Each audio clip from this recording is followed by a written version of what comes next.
Hey guys, welcome back. I hope you are having an amazing day. Let's get right into the stories. The first one is an entitled People story. When I bought my house last year, I was so excited to finally have a place of my own.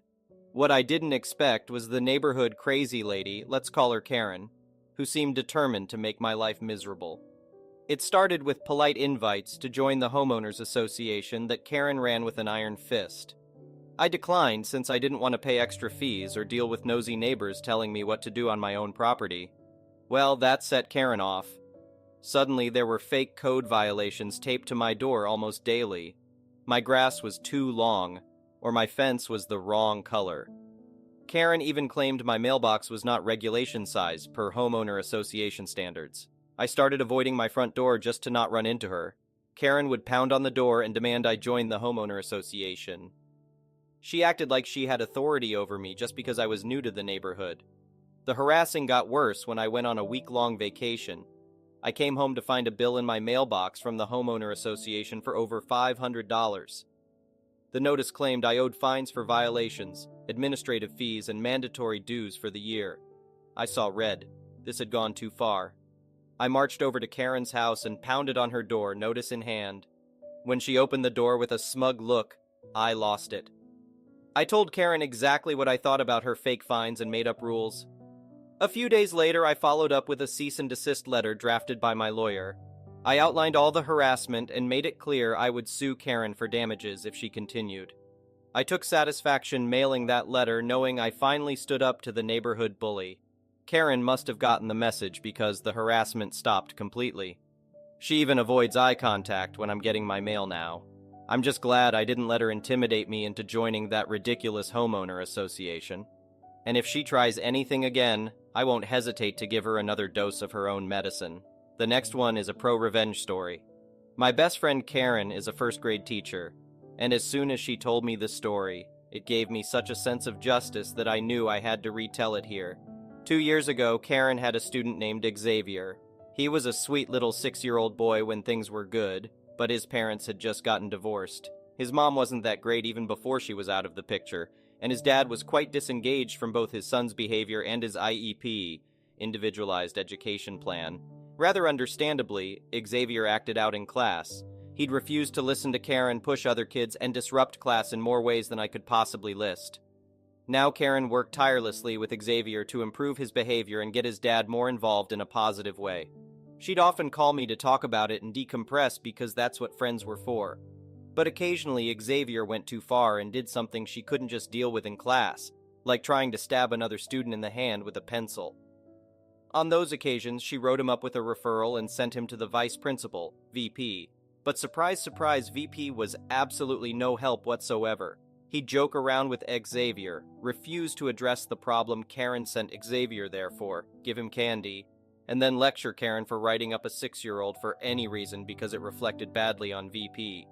I'm pretty sure this has to do with the issues related to merit pay, but whatever. Unfortunately, his actions made it significantly harder for Karen to help Xavier. To top it all off, Karen figured out after a few referrals that VP logged into the system and erased each of Xavier's referrals, thus erasing all evidence of Xavier's pattern of behavior. In a word, this is BAD. I know nothing about education, but I sure know that much. My brother was a holy terror in elementary school and got in so much trouble from 3rd to 6th grades that both the principal and vice principal were on a first-name basis with my mom.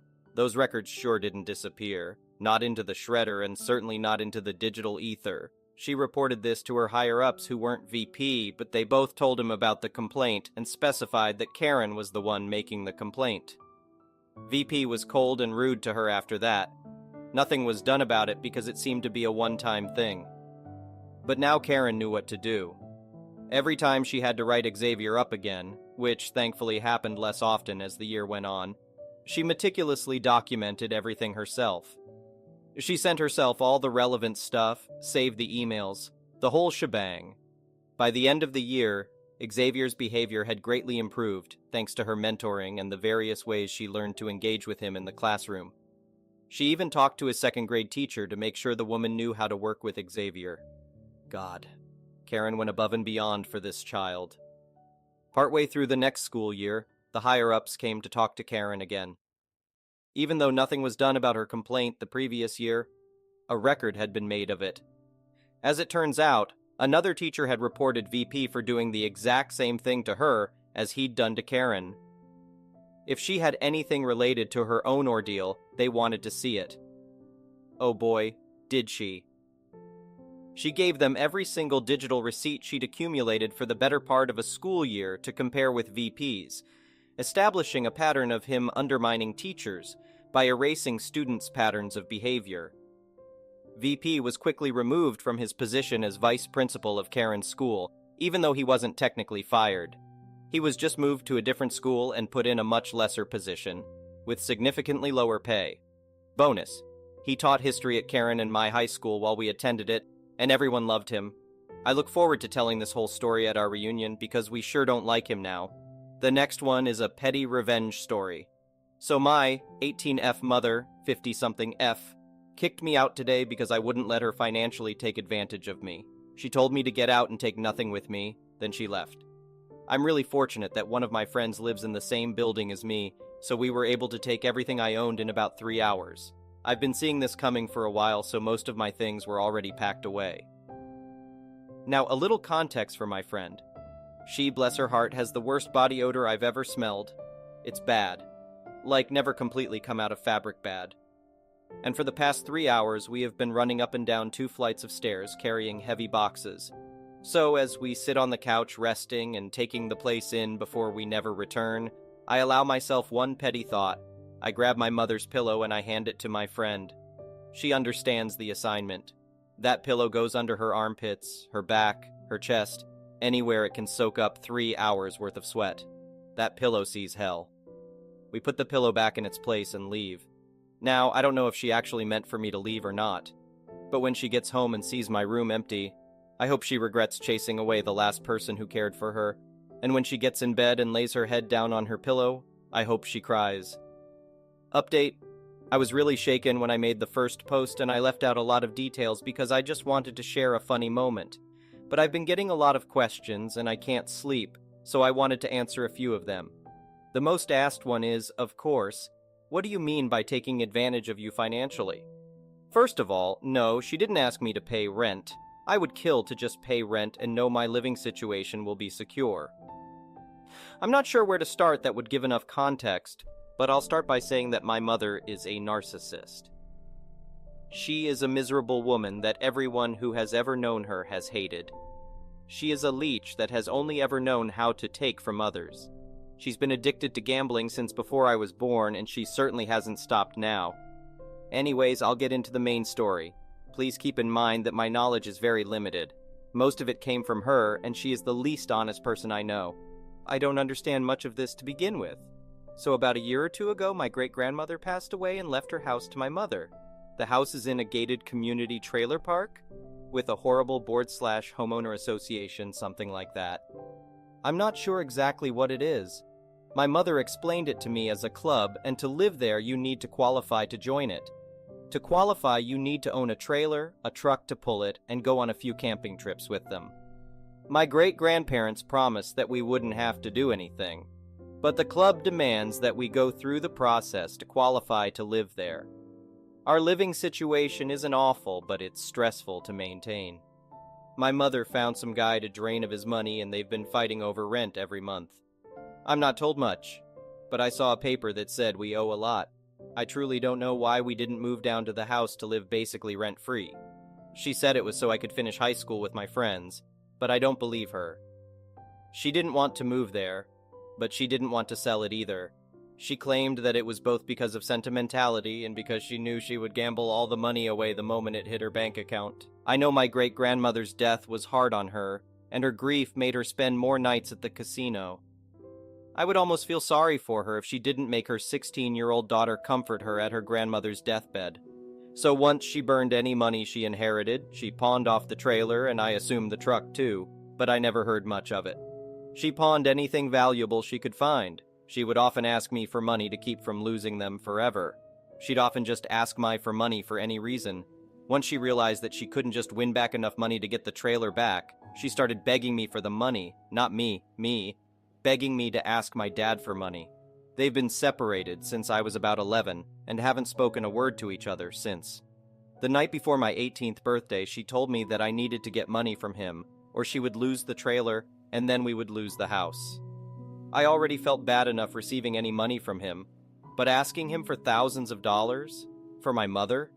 He would literally never give her anything. And apparently, it would just be all my fault that we lost the house. I barely made it 20 minutes before breaking down and leaving school early the next morning, walking 2 hours uphill home. That was about 8 months ago. It's just been a constant stress with her demanding things of me that I just can't do every month or so. Recently, she finally decided to sell the house because she couldn't qualify to live there. She found someone to sell it to, even if it's for a lot less than what it's worth. 5 days ago, I'm just sitting at my desk when she comes into my room and just tells me that she gave my number to her agent and that he's going to call me. She doesn't elaborate until I ask, why? And she just tells me that she's going to put the house in my name and that I'm going to sell it. I am 18. I barely understand half of the things she has told me about what's going on with the house. I really don't care whatever advantage I might get from it. It's too much stress and I have no idea what I'd be doing. No one is going to tell me what the consequences of this could be.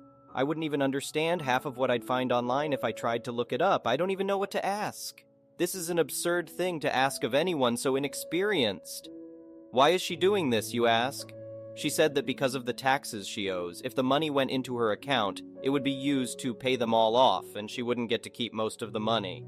You see, I don't really understand it completely, but I've been told that this is tax evasion. My own mother wants to use me for tax evasion. Whatever her reasons and intentions, I don't trust her. I may be missing out on a lot of money, but my loss is none of her business. The consequences of her actions are finally catching up to her, and she's upset that I won't sacrifice myself for her. I've got my whole life ahead of me, and I don't want to start it off any worse than I already am. Anyways, I know that if I have that money, she will never stop asking for it. She'll just do what she already does, but on a larger scale. Ask to borrow money, never pay it back or pay half it months later. Then she said she will. Then beg forgiveness while asking for more. She will do it for the rest of my life if she can. So I immediately called my dad and we made a plan to talk to the agent together once he gets back to my state from his vacation. Horrible timing, I know. But things happen way too fast. Today I was still in bed when my mom comes into my room and again just tells me that she's going to put the house in my name and have me sell it. Then she tells me there's fees, $1,200-ish, for doing this stuff and she needs me to get the money from my dad. I haven't even put on my glasses yet, much less think about what I'm going to say. So I just tell her what I always tell her, that he won't give her anything. And she just ducking loses it. I don't say anything else. What I'm realizing now was a trauma response. And it just makes her even angrier. She screams at me that I'm stupid and an idiot over and over until she just tells me to get out and go live with my dad. So yeah, I wish she just asked me for rent. Sorry if taking advantage of me financially wasn't the right way to put it. I'm just not sure what else to call it. Second most asked question is, are you okay? I will be. My dad is going to pick me up from my friend's apartment tomorrow. He's going to help me get my life together and make sure I'm successful. It feels weird for once to be thought of without anyone else gaining anything from it. My parents separated when I was about 11, 12. We tried to make split custody work, but my mom wouldn't stop trying to turn me against him.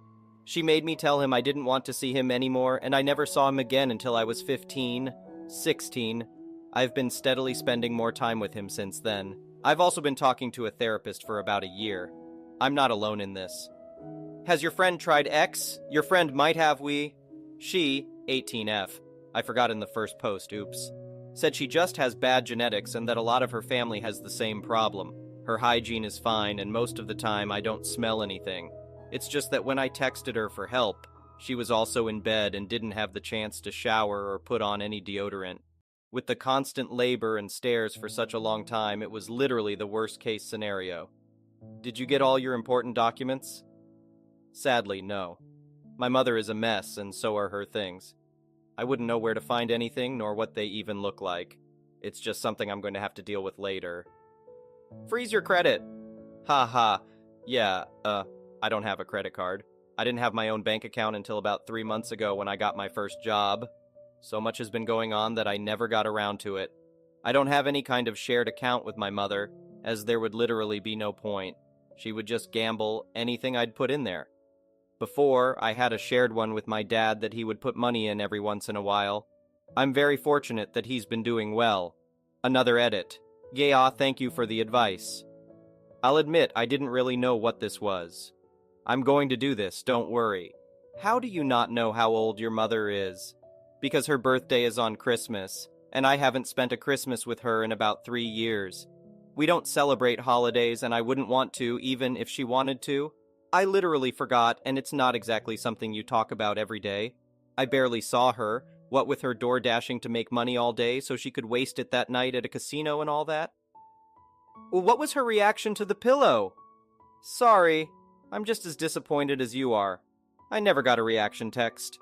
Then the question I assume I'll get, OP, you're 18 and you just got your first job. What's wrong with you? You're lazy.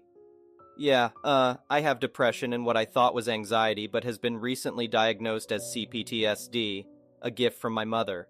I haven't been doing okay for as long as I can remember. I barely graduated high school, I definitely wasn't fit to work. I don't even have a driver's license because no one ever taught me how to drive. I was raised to be dependent on my mother. I wasn't even taught to think for myself. I'm just now starting to undo all the damage she's done. Her kicking me out will be the kindest thing she's ever done for me. The next one is a malicious compliance story.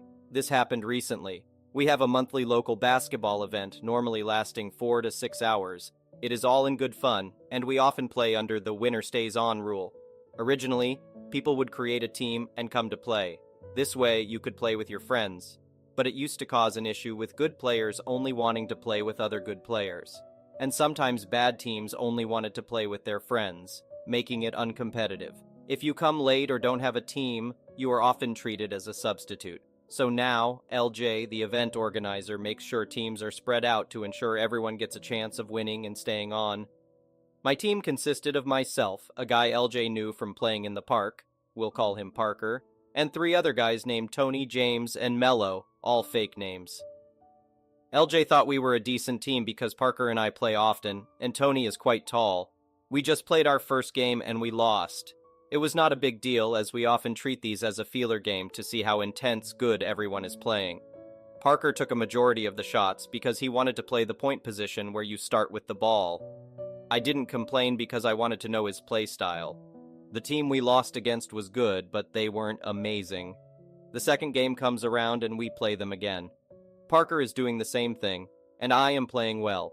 I scored 6 out of our 6 points, playing 1s and 2s. And it's a tied game. Parker is ball hogging and missing. I keep calling for the ball, but he is just forcing shots up with multiple defenders on him. We end up losing, and he is angry. He is shouting and complaining about how we should have done better, to which one guy says he's not passing the ball. This man has the audacity to then lie and say, "Whoa, what do you mean I am the only one keeping our team in the game?" I get upset and shout, "We had 6 points, and I scored all 6 points. Shooting and scoring aren't the same thing." He is now mad and complaining about how we are holding him back. We have now been there for about 1 hour, and one of the guys on the team we lost to has to leave for a collection. Parker is still shouting and complaining about how we are holding him back, and talks about how he is now leaving us for a better team. We were more than happy for this to happen. During events, it is often that when you have a team, you stick to that team in the name of fairness, and don't allow changing. Once this man left, we stopped losing games and went on a massive winning streak, beating Parker repeatedly. He was doing his antics with the other team as well. Eventually, the guy came back, and they didn't need him anymore. This man then had the audacity to try and weasel himself back into our team. We rejected him under the pretense of, "We already have a full team, sorry." He was livid and went to LJ complaining, but there was nothing he could do because it was his decision to originally leave when he didn't have to. Thank you for watching. I would really appreciate it if you could like the video and subscribe to our channel if you haven't already. We'll see you again tomorrow.